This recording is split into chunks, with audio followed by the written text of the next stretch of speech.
तो भाजपा को उसकी बेईमानी का फल मिल गया। जिस तरीके से राज्यसभा के चुनाव में, जी हां, मध्य प्रदेश के राज्यसभा के चुनाव में कांग्रेस की प्रत्याशी मीनाक्षी नटराजन का नामांकन रद्द किया गया, और नामांकन जिस तरीके से रद्द किया गया वो देश भूल नहीं सकता है, और मध्य प्रदेश ने दिखा दिया कि वह भी भूल नहीं सकता है।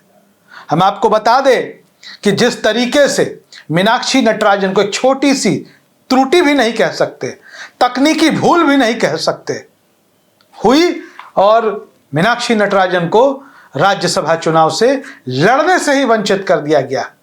जब भारतीय जनता पार्टी को ऐसा लग रहा था कि यहां पर अब हम नहीं जीत सकते, कांग्रेस के विधायक एकजुट हैं, तो उन्होंने नामांकन का पर्चा ही रद्द करवा दिया। यह हम नहीं कह रहे, पूरा मीडिया, सोशल मीडिया इस बात को लिख रहा है और कह रहा है। भारत के चुनाव आयोग की साख पर भी बट्टा लगा, साख पर तो बट्टा लग ही चुका है।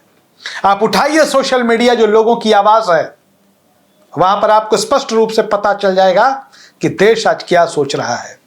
दतिया की बात कर लेते हैं। बढ़िया जीत मिली कांग्रेस को, शानदार तरीके से जीत हुई कांग्रेस की। पिछली बार जितने वोटों से कांग्रेस जीती थी उससे दोगुने अंतर से लगभग कांग्रेस चुनाव जीती है।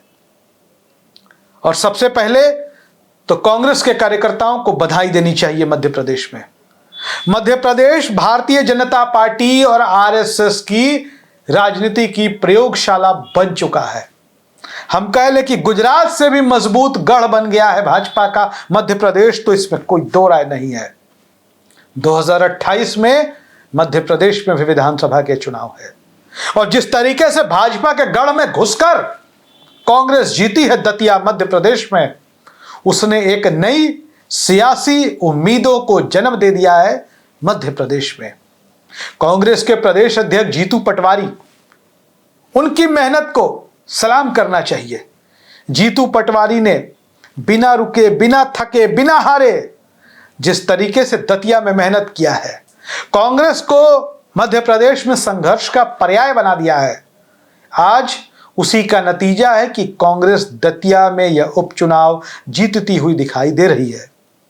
कांग्रेस के भीतर जो सबसे बड़ा संकट आता है वो है आपसी मतभेद का।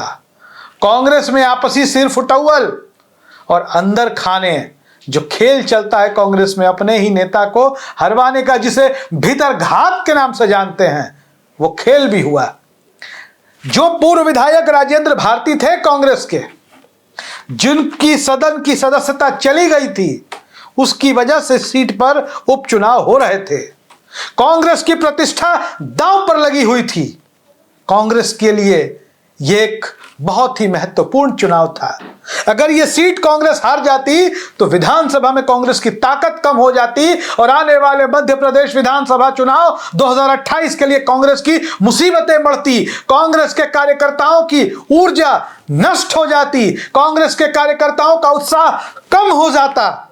लेकिन आज जो दतिया में कांग्रेस के प्रदेश अध्यक्ष और कांग्रेस के नेता, कांग्रेस के कार्यकर्ताओं ने जिस एकजुटता के साथ चुनाव लड़ा, आज उसने 2028 मध्य प्रदेश विधानसभा चुनाव के लिए कांग्रेस के लिए उम्मीदों का एक रास्ता खोल दिया है कि मध्य प्रदेश में कांग्रेस आज भी जिंदा है। मध्य प्रदेश में कांग्रेस आज भी भारतीय जनता पार्टी को हरा सकती है। मध्य प्रदेश में कांग्रेस ही वो पार्टी है जो आरएसएस के मजबूत संगठन, मजबूत कैडर से लोहा ले सकती है।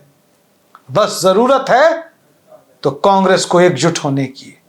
ऐसा नहीं है कि कांग्रेस के पास रणनीतिकार नहीं है, ऐसा नहीं है कि कांग्रेस के पास नेता नहीं है, ऐसा नहीं है कि कांग्रेस के पास मजबूत कार्यकर्ता नहीं है। कांग्रेस के पास बड़े बड़े नेता भी हैं और जमीनी स्तर पर काम करने वाले कार्यकर्ता भी हैं, लेकिन सबको एकजुट होना होगा, एक रास्ते पर आना होगा, और फिर वही नतीजा आएगा जो मध्य प्रदेश में हुआ। आमतौर पर यह माना जाता है कि उपचुनाव कौन जीतता है, तो कहते हैं कि उपचुनाव सत्ताधारी दल या गठबंधन जीतता है। मध्य प्रदेश में तो सरकार भी भाजपा की, केंद्र में भी सरकार भाजपा की, बड़े बड़े नेता दतिया में उतरे हुए थे। कांग्रेस के पास कोई मुख्यमंत्री नहीं था, मध्य प्रदेश में तो भाजपा के पास मुख्यमंत्री है, पूर्व मुख्यमंत्री भी है। हालांकि कांग्रेस के पास भी कमलनाथ और दिग्विजय सिंह जैसे पूर्व मुख्यमंत्री हैं, लेकिन वर्तमान मुख्यमंत्री और पूर्व मुख्यमंत्री में फर्क होता है। पर फिर भी कांग्रेस की एकजुटता दतिया में दिखाई दी। अब बताते हैं कि हारने की वजह क्या रही। दरअसल आपको बता दें कि मध्य प्रदेश के दतिया में चुनाव हारने के स्थानीय कारण भी थे। स्थानीय लोगों में नाराजगी थी भाजपा की सरकार के खिलाफ, केंद्र की सरकार के खिलाफ भी लोगों के मन में नाराजगी, राज्य की जो सरकार है उसके खिलाफ भी लोगों के मन में नाराजगी। दूसरा मुद्दा था, एकदम सामान्य रूप से आप समझ लीजिए, जेनजी का मुद्दा। बिहार में भी बांकीपुर में जो भाजपा के राष्ट्रीय अध्यक्ष की सीट है, वहां भी हार हुई है भाजपा की, प्रशांत किशोर की जीत हुई है, वहां भी यह मुद्दा था, जेनजी। जी हां, देश की नई पीढ़ी, युवा पीढ़ी, इसे आप जाति और धर्म में नहीं उलझा सकते। हम लोगों के बराबर वाली पीढ़ी, हमसे पुराने वाली पीढ़ी जो थी, उसको आप जाति धर्म के चक्कर में फंसा सकते हैं, लेकिन ये जो जेनजी वाली पीढ़ी है, ये धर्म और जाति से दूर रहती है और इसको पता है कि जो धार्मिक विषय है, जो जातिगत विषय है, वो परिवार का विषय है, घर के अंदर का विषय है, राजनीति से इसका कोई लेना देना नहीं है। और ये हिंदू मुस्लिम वाली पॉलिटिक्स आप कितने दिन तक करेंगे। दूसरा, E20 इथेनॉल, इथेनॉल मिश्रित पेट्रोल।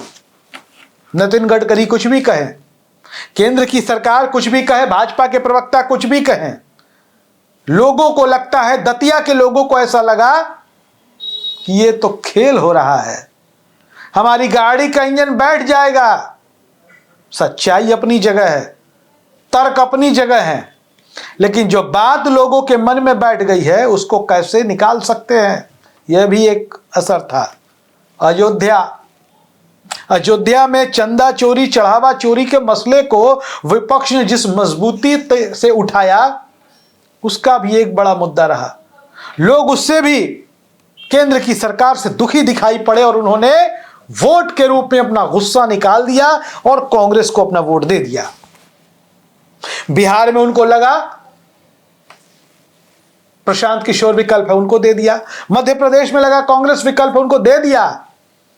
लेकिन अब मोटे तौर पर बात यह है कि मध्य प्रदेश का यह चुनाव, जो 2028 में विधानसभा के चुनाव होंगे मध्य प्रदेश के, उसके लिए कांग्रेस के कार्यकर्ताओं के हौसले इसने बुलंद कर दिए हैं। कांग्रेस के कार्यकर्ता मजबूती के साथ चुनाव लड़ेंगे और बड़ी संख्या में अब लोग दूसरे दलों को छोड़कर कांग्रेस में आएंगे। मध्य प्रदेश में आने वाले विधानसभा चुनाव की स्क्रिप्ट कांग्रेस ने इस जीत के माध्यम से लिख दी है। आपकी राय क्या है, कमेंट बॉक्स में जरूर लिखिए। धन्यवाद।